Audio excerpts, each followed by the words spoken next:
അപ്പൊ നാളെ എന്താ പരിപാടി? നിക്ക് നാളെ പർച്ചേസിങ്ങിന് ഇറങ്ങാനായിരുന്നു. ഇനി സാധനം മേടിക്കാണ്ടല്ലോ ബാക്കി. എന്തൊക്കെ ഉണ്ട്? കൊട്ട മേടിക്കണം. എന്താ ഞാൻ പർച്ചേസ് ചെയ്ത് അപ്പൊ എല്ലാവർക്കും എടുത്ത് കാണിച്ചു കൊടുക്കട്ടെ. പർച്ചേസ് ചെയ്തൊരു ടർക്കി 2 കുപ്പായം.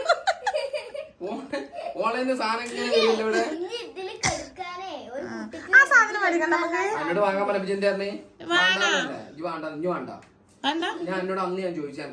അല്ല അത് യൂസ് ചെയ്തിട്ടില്ല. അത് ശരിയാണ്. വേണ്ട കൊട്ട നമുക്ക് നല്ല അടിപൊളി ടർക്കി മേടിക്കാം. കൊട്ട നമുക്ക് ഹോസ്പിറ്റലിൽ പോകുമ്പോ സാധനങ്ങൾ വെക്കാനല്ലടോ.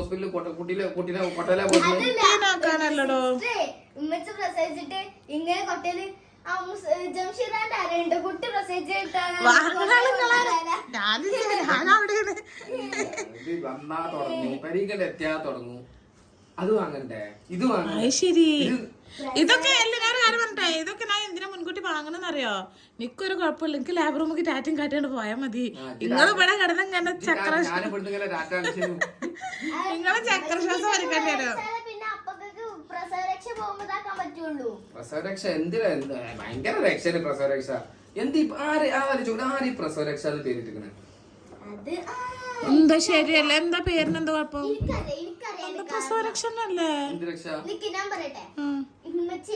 ഇമ്മച്ചി എന്താണ് അവിടെ കൊടുക്കുമ്പോ വാപ്പച്ചിക്ക് രക്ഷല്ലേ?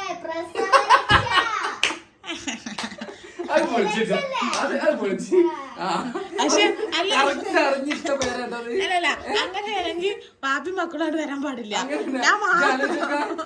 പോയി എടുക്കുമ്പോ ഞാൻ രക്ഷപ്പെട്ടു.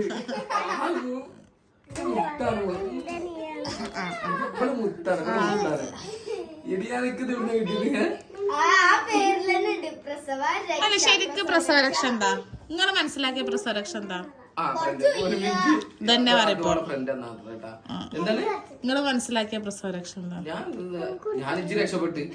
ഞാനോ രക്ഷപ്പെടുക? പക്ഷെ അങ്ങനെയല്ല. എന്നാലും ഇതെന്താ പ്രസവരക്ഷ എന്ന് പേരിട്ടു? പ്രസവ ശുശ്രൂഷ ഇതൊക്കെ വന്നതല്ലേ? ഈ പ്രസവരക്ഷ വന്നാലോ പ്രസവ ശുശ്രൂഷ എന്ന് പറഞ്ഞാൽ ആ ശുശ്രൂഷ പ്രസവിച്ച് കിടക്കുന്ന ആ കാര്യങ്ങൾ ചെയ്യുന്ന. ഓക്കെ, പക്ഷെ ഈ പ്രസവരക്ഷ അതാണ് ഈ ഒരു പുറത്തും കൂടെ ഭർത്താക്കന്മാര് കൊണ്ടുവന്ന അത് അർത്ഥം അയച്ചു പറഞ്ഞതാണ്. പ്രസവിച്ചെടുക്കുമ്പോ ഞാൻ രക്ഷപ്പെട്ടു. കാരണം അന്റെ ശല്യം ഉണ്ടാവില്ല. ഇങ്ങനെ പ്രസവരക്ഷയില് പോയ ഭർത്താക്കന്മാര് ഭർത്താക്കന്മാര് കറക്റ്റ് ആണ് വന്ന് കമന്റ് ചെയ്തിട്ടാ.